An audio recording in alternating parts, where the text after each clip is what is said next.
चलिए आगे बात करते हैं बिहार की। क्या बिहार विधानसभा चुनाव 2025 में बीजेपी अकेले अपने दम पर चुनावी मैदान में उतरेगी? ये सवाल इसलिए क्योंकि 3 साल पहले ही बीजेपी ने मिशन 2025 की तैयारी शुरू कर दी है।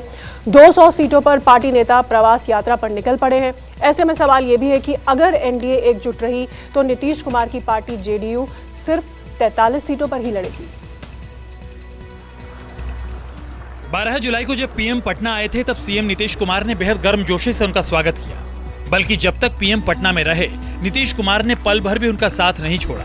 पीएम मोदी के उस दौरे को अभी 1 महीना भी नहीं बीता है और बीजेपी ने बिहार में 200 सीटों पर चुनाव लड़ने की तैयारी शुरू कर दी है।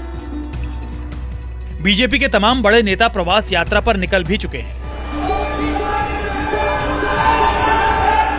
प्रत्येक विधानसभा में हमारे मोर्चों के 2 राष्ट्रीय कार्य समिति के सदस्यों का आज 2 दिवसीय दौरा चल रहा है।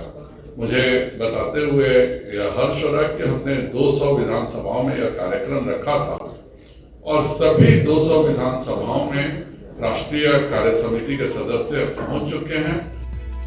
भारतीय जनता पार्टी ने बिहार को लेकर जो बड़ा प्लान तैयार किया है उसके हिडन एजेंडे की चर्चा पिछले कुछ वक्त से हो रही है।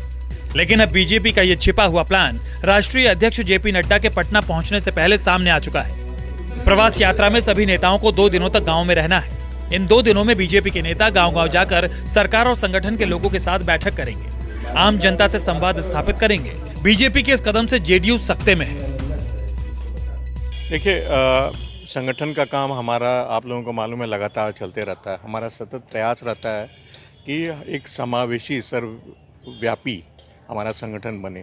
उसी दिशा में काम करते हुए हम लोगों ने तय किया कि चूँकि बिहार में पहली बार सभी मोर्चों के हमारे 7 मोर्चे हैं, उनकी संयुक्त राष्ट्रीय कार्य समिति हो रही है। हर एक राजनीतिक दल को अपना कार्यक्रम करने का अधिकार है और माननीय मुख्यमंत्री नीतीश कुमार जी के कार्यकाल में जो बिहार जैसे पिछड़े राज्यों ने विकास की जो पटकथा लिखी और तस्वीर बदली है, तो अब तो देसी विदेशी पर्यटक भी इस देश राज्य के अंदर में जितनी बड़ी संख्या में आते वह भी गौरतलब है। 2020 के बिहार विधानसभा चुनाव में बीजेपी ने 110 सीटों पर चुनाव लड़ा था। इसमें 36 सीटों पर वो हार गई थी। 2010 में दोनों दलों ने 206 सीटें जीती थी। सवाल है कि जब बिहार में विधानसभा की 243 सीटें हैं तो फिर 200 पर ही फोकस क्यों? अगर भारतीय जनता पार्टी के नेता ये कह रहे हैं कि 200 या 243 सीट पर वो चुनाव लड़ेंगे तो उनकी मंशा है। बिहार में एनडीए पूरी तरीके से इंटैक्ट है। किसी भी तरह का कोई वाद विवाद नहीं है। हर एक राजनीतिक दल चाहता है अपने कार्यकर्ताओं को मजबूती दिलाने के लिए। प्रवास यात्रा के पीछे बीजेपी की 2 रणनीति है। 2020 में जिन विधानसभा सीटों पर बीजेपी मजबूत थी वहां पर केवल प्रचार प्रसार किया जाएगा। जिन सीटों पर कमजोर रही है वहां पर पदाधिकारी प्रवास करके वार्ड स्तर पर लोगों से संपर्क करेंगे। बीजेपी के इस कदम से आरजेडी के चेहरे खिले खिले लग रहे हैं, मानो बिल्ली के भाग से छीका टूटने वाला हो। बिहार में कोई माहौल खराब करने का प्रयास करेगा, भाई भाई में लड़ाई लड़ाने का प्रयास करेगा, वो नीतीश कुमार जी का अंतरात्मा जगेगा और वो बर्दाश्त किसी कीमत पर नहीं करेंगे। बीजेपी के इस खतरनाक डिजाइन को, जिस तरह से ये बिहार को अड्डा बनाना चाह रही है भाजपा अपना, ये किसी कीमत पर नहीं होगा। देश के 12 राज्यों में बीजेपी की सरकार है, जबकि 4 में वो सरकार की साझेदार है। इनमें बिहार में ही विपक्ष सबसे ज्यादा मजबूत है। पिछले कई महीनों से बीजेपी और जदयू के बीच जो खींचतान चल रही थी, अब लगता है अंतिम पड़ाव पर पहुंच चुका है।